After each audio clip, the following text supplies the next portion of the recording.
So meaning making is a constant process that human beings are always engaged in.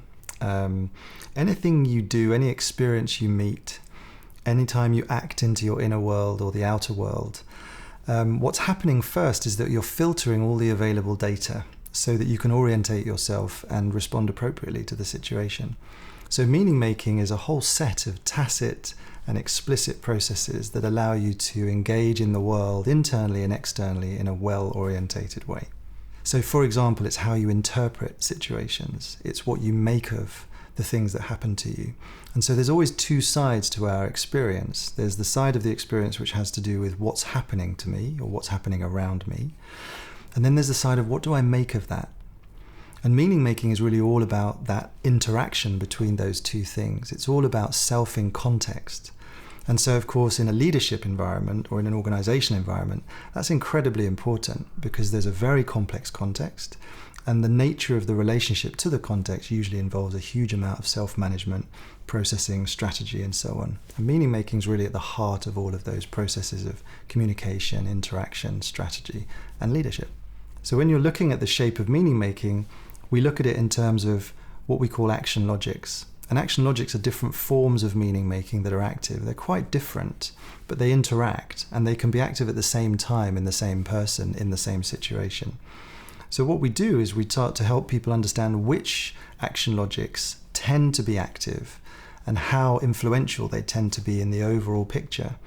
And by doing that, it gives a person an opportunity to really think about how that's working for them, and whether that fits well with the context that they're in and the challenges they face, or whether there are areas they want to develop further. And it's only when you really see the shape of your meaning making that you can make those more informed choices and in a better orientated way.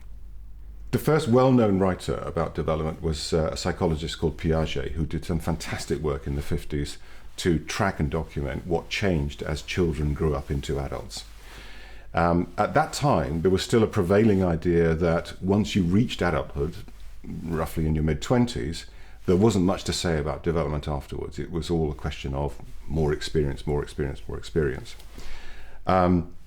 At the same time, independently, there was a chap called Claire Graves wrote a book called Levels of Human Experience, in which there was an underlying hierarchical model of the development of ideas and the development of frameworks. This then informed the work of Jane Lovinger in the 70s. And what she was trying to do was to explain why young offenders in the US prison system, some of them were recidivist and some were not. And traditional psychometrics and psychology models weren't very good at explaining that or predicting who would be. And so she developed the first version of the sentence completion test, which is, central to the LDF. Since the 70s, there have been several people who've really advanced the field. Robert Keegan, Kohlberg, Bill Torbert, Suzanne Cook-Greuter, and our founder David Rook, who's worked with all of those except for Keegan, I think, to develop the field, develop the model, develop the framework, and develop the tools with which we can use it in organizations.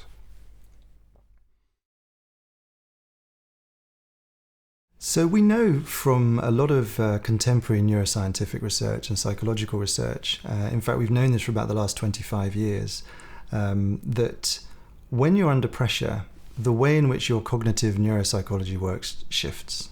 The nature of the way you process information changes, the depth of processing changes. It's as if you go through the cognitive equivalent of the narrowing of your eyesight, that sort of tunnel vision, and you have a kind of tunnel thinking.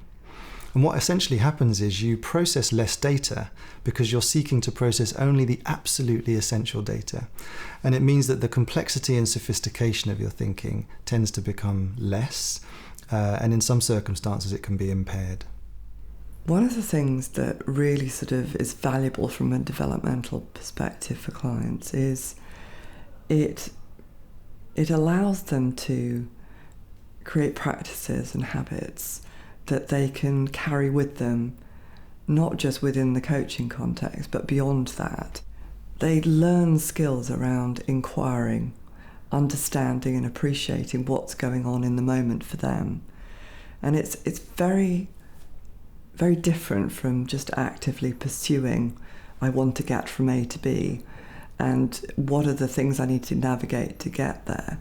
So there's an initial part which is landing the concept of the LDF framework and landing the profile itself so that they understand it and they can know what to do with it.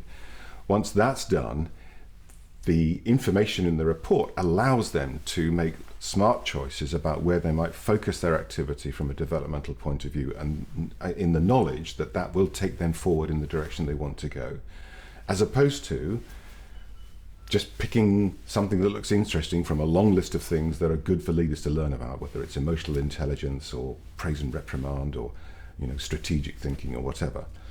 So it helps them to choose a direction which will take them forward more quickly and more reliably than other tools. And of course, this then really accelerates the coaching process and the developmental process.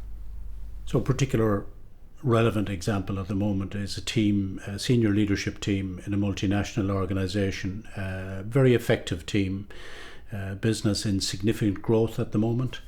But using the LDF has brought them to the realization that their capacity for expert and achiever meaning making is hugely valuable. But where they're encountering complex problems, they need to stretch their capacity for late stage meaning making. And this has really validated them in many ways, but still given them a hunger to engage in further development.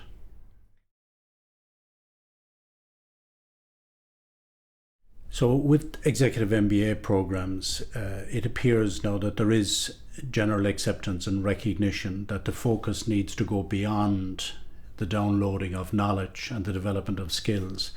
And there's an increasing focus now on the vertical development of young leaders so that they can have a broader perspective, a bigger impact, and that they can continue to engage in their own development after they've completed their university programs. So the impact of vertical development on executive MBA students has been really interesting. Initially, a kind of a nervousness about the invitation to look in and to examine themselves and to engage in their own development. But then a huge dividend from the fact that everybody on the program is engaged in this together. And very often, most value is delivered by the work they do on each other, where they both challenge and support each other in their own vertical development. The feedback on vertical development modules on the MBA programs I've worked in has been hugely positive, and very often the most enjoyable module the students have been involved in. So quite often when I'm working with coaching clients, I find that they don't necessarily have specific goals that they're aiming towards. There aren't specific coaching questions that they're wanting to address. There's something that they're looking for that's about broadening their perspective and deepening their understanding of themselves and how they're operating in the organisation they're in. It really is quite a sort of transformational process when you see it in action. So there are a few things that we find helpful for a person to develop their meaning-making capacities. And the first thing that we tend to find particularly important is that there's a developmental focus. So an area that they've identified or that people around them have helped them to identify that's more than just the application of new skills and knowledge, but something that involves deepening or extending your capability, and particularly something that might involve looking at the way you make sense of the world and respond to the circumstances that you face. That could be in relationships, it could be in the system, or it could just be something about your own pressures. So once there's a clear developmental focus, maybe a challenge, the second piece has to do with developmental intent. So some sort of clear intention to work into that space. And that's not always present. You need a certain amount of cognitive space and emotional space to pick something up and work with it. And we don't always feel like we're in that position all the time. So assuming that those two things are in place, what we then typically find is that people need some kind of an orientating framework. So the framework we talk about in Harthill is the Leadership Development Framework, which is a really robust, quite simple, but also far-reaching framework that cuts across the whole lifespan, which means it can really help you evolve over the long term as well as work with these shorter term and medium term challenges and development opportunities. Once you've got an orientation, that gives you a kind of framework within which to work and make decisions about how you spend your energy and how you continually develop certain specific areas of your meaning making. And then lastly, you need some data. So as well as having an orienting framework, you need something that shows you which bits of that framework are the most relevant to you. So once you've got all of those pieces, you can put that together and engage in a process that we describe as developmental inquiry.